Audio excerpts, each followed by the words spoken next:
For dinner, I got me a little tried and true Caesar salad, croutons, boiled eggs, some looks like Parmesan cheese, some shredded lettuce, cucumbers in there. Good deal. While I'm eating here, I want to talk about some of my observations that I've noticed here while on my stay. So number one, I have noticed that there are a lot of interracial relationships here. A lot. Some years ago, Time magazine did a cover that featured a multiracial child, and it said by the year 20, in the future, 20 something, this is what most of the population is going to look like. Coming here and seeing how many people are in interracial relationships, mainly black men, but some black women too, just shows me like it just further stamps that Time magazine cover in my head of how they said the population is going to look in the future. It will be amazing to see how people who are biased, racist, or prejudiced against people of color behave in the future when most of the population looks that way. And it's already coming, not just in the United States, but here as well. Another thing that I've noticed is that a lot of people here seem to have an affinity for smaller dogs. I have seen some bigger dogs, like I've seen one today.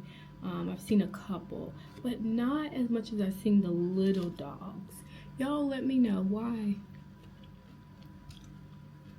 Because I seem to see more smaller dogs than bigger dogs. And I don't know if that's just a personal preference or I don't know. I told you guys already that I enjoyed the food here. I enjoyed the food here way more than I enjoyed the food in France. But I've also been exploring more here and getting out more here and away from trying to make an effort to get away from city center. Like,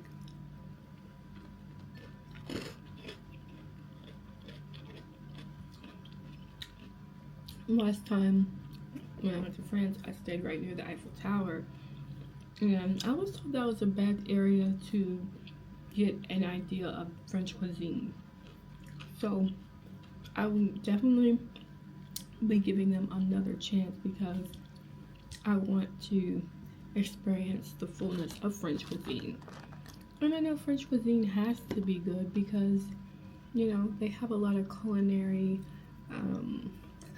schools and their own culinary ways. So there has to be something to it that I would like to explore. Excuse me, y'all, I'm tearing the salad up. Another part of just what makes Amsterdam so beautiful, not just the canals, the water, being surrounded, by water, having the canals run through it everywhere. This beautiful, the boats.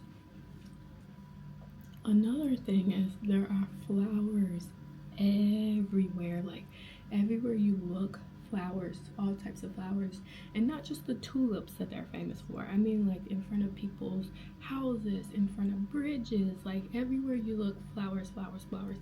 Just beautiful, beautiful, beautiful, beautiful. Another thing I like is that people are very active here. I noticed that when I was in France, same here, but multiplied times 10. It's a lifestyle. As I mentioned, like it's not just like I'm gonna ride my bike to the park or in the park. I'm riding my bike to work, to drop the kids off, to the grocery store. Everywhere I go, I'm riding the bike. So it's a lifestyle. And my sister was like, I bet you haven't seen any fat people there. Not really. If I have, it looked like they were tourists. That activity just really helps to take care of your body in a positive way. So that is amazing. I love that aspect of their culture. But if you guys come here, you have to understand that there is a bike lane on every street pretty much. 95 to 99% of the time there's a bike lane, and you have to, oops, sorry guys, you have to stay on the sidewalk. You cannot go into the bike lane because the bike lane is designated for people who ride bikes. If you go into that lane, they drive very fast, and they can and will probably run you over. Most of them try to be cautious, but they have the right of way, as one of my tour guides told me. So stay out of the bike lane, avoid it at all costs, and always look both ways. Just like when they told you when you were a kid to look both ways, you have to look both ways and make sure that nobody is coming, because they go very fast and they whiz around the corner. Motorbikes, bikes, and motorized bicycles, motorcycles, all that. They're everywhere. So watch it. I will show you guys what the bike lane looks like,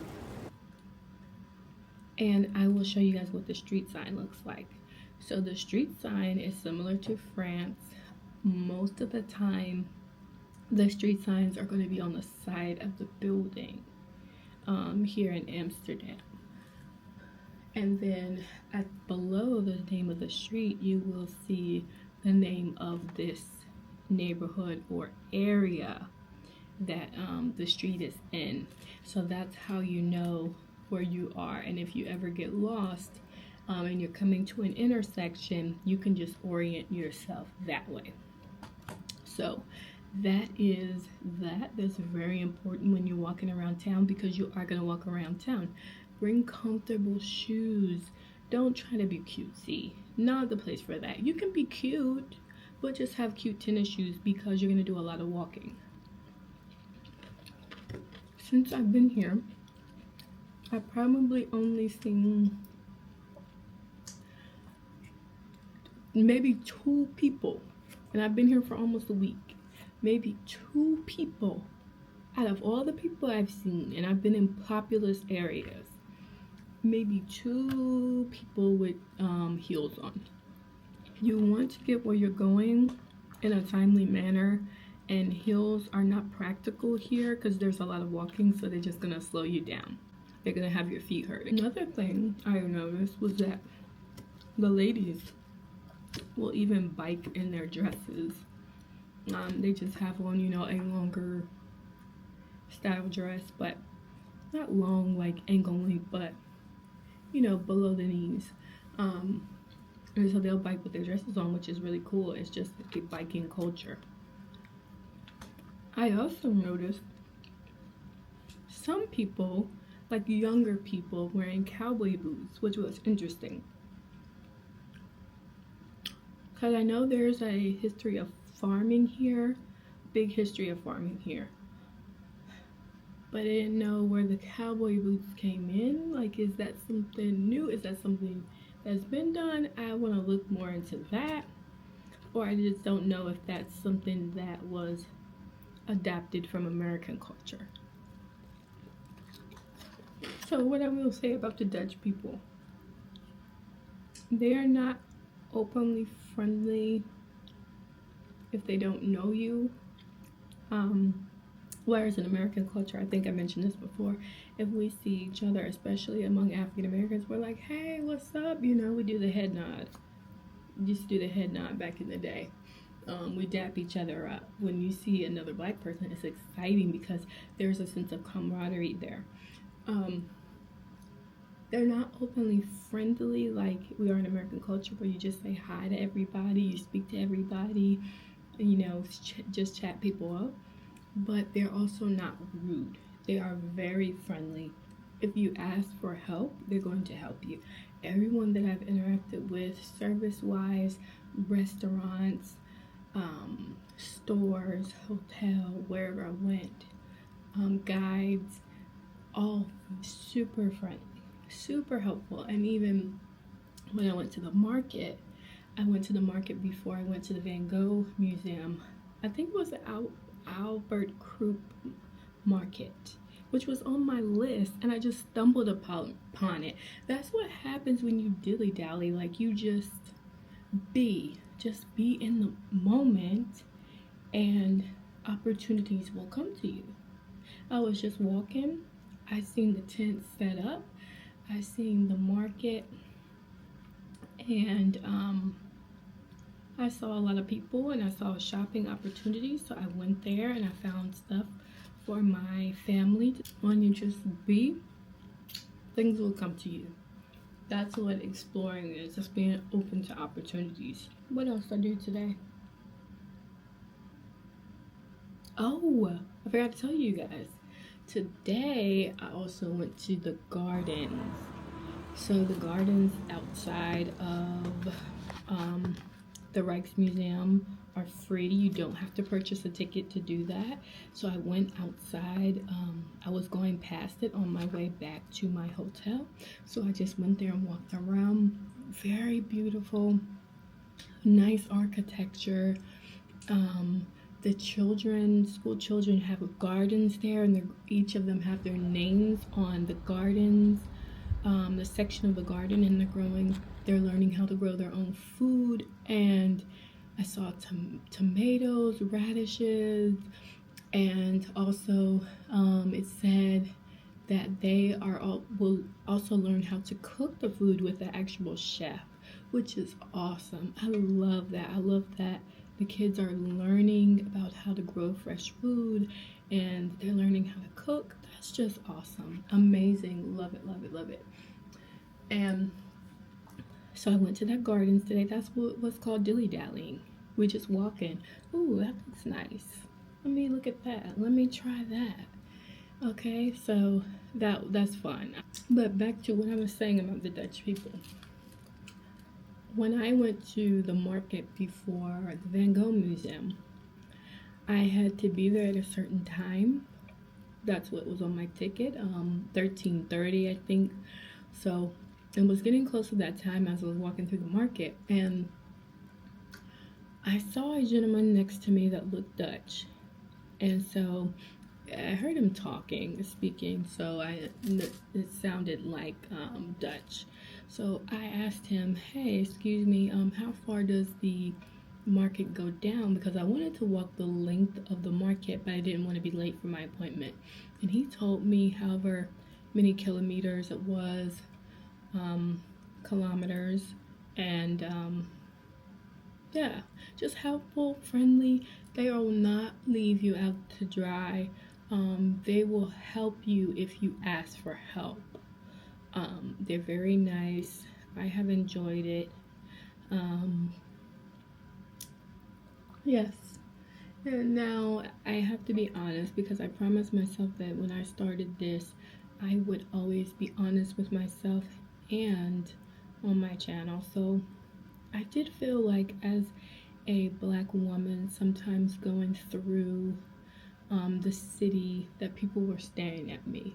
Now, not all of those people were Dutch, because you have to understand, when you come to Amsterdam, you have people from Spain, a lot of people from England, because England's just across the way, not far.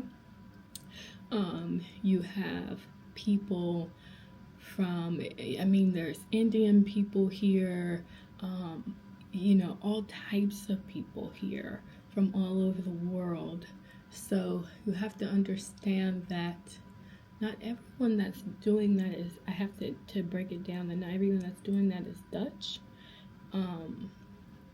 That's just some of the things that you deal with when you travel, especially as a Black woman, that can make you feel a little bit uncomfortable. However, me being American, first of all, and 100% being African American, I'm tough as nails. So it's not a lot that can get to me or break me down. So I really don't let those things bother me, but that is an observation. People just staring, or some people giving dirty looks. It's like, I haven't done anything to you. So observation. Wow, I enjoyed learning about the history, the food, being immersed in the culture. It's just an easy culture to get used to. I mean, it's just an easy culture to sink into. They're just very free flowing, if I can say. It hasn't taken me long to adjust. By day 1, 2, I was gripping the stair, like gripping onto the stairwell to get the railing to get down the stairs. Yesterday and today, day 5 and 6, I'm like practically skipping down the stairs. And also when I first got here, taking the tram, the bus, the subway, all of that, I'm having to look at my phone a lot to see the maps. If you're coming here, download this app called 9292, or either or, they both work the same. You can download this app called GVP, which you see at the bottom here, either of those in the middle.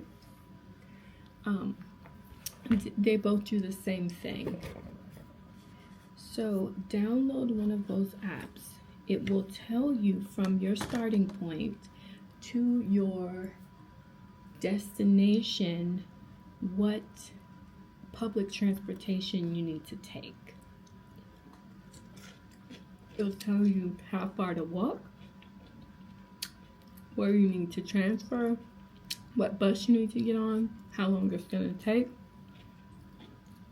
whether you can take the bus, the tram, the ferry. It's very easy to get around here. And by today,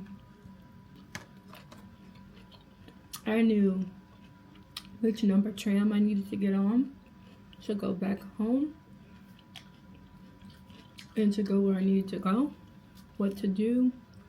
Make sure you sign in and sign out with your phone. Tap to pay on the little pad. You're going to tap to pay. Don't forget to sign out, because when you sign out, it charges you for just the length of distance you stayed on with transport, not the whole route. So the first day I made the mistake of not checking out. It's like at work, clock in and clock out. Make sure you clock out. So I did that. Now I'm just getting used to it. So I feel like Dutch life is very easy to settle into from my perspective as a tourist. It's been very easygoing. They have very well organized transport systems in place. I took the ferry today. Taking the ferry was a good experience. Just on and off. That's it. You don't have to pay. You don't have to pay for the ferry. Just go through the airport, follow the signs. It'll have a picture of a boat. Follow those signs, go outside to the ferry, get on the ferry to go across. When you come back, do the same. Easy peasy. They have it set up nicely. Like I said, I do want to come back and explore some other sides of Amsterdam. I didn't get to go to the Black Archives, but I do want to see that next time I come back. And I mean, you can't do everything in one trip. It's a whole big city, and there's no way you can do everything. But I did a lot this trip. I did a lot more than I did last time on my first international trip. So I'm proud of myself. And traveling like this definitely exposes you to other cultures and gives you a better world view. But it also increases your confidence, because I'm just thinking, like, if I can come here, learn about their way of traveling, take time to learn about their culture and everything, it just boosts my confidence, you know, that I can do anything. If I can learn a navigate a new culture with a different language and a different culture and different systems in place. It really just boosts my confidence. So I am proud of myself. Um, I am happy that I got to spend this time. I feel blessed because not everyone gets to travel like this. There's people that have never left their city. Um, there's people that have never left their city and they don't plan to. They don't have a desire to. But I think traveling like this definitely opens my mind up to different people and different ways of living and different things. So I have enjoyed it and I will definitely be back again so I can explore some more and continue to get to know more about the Netherlands.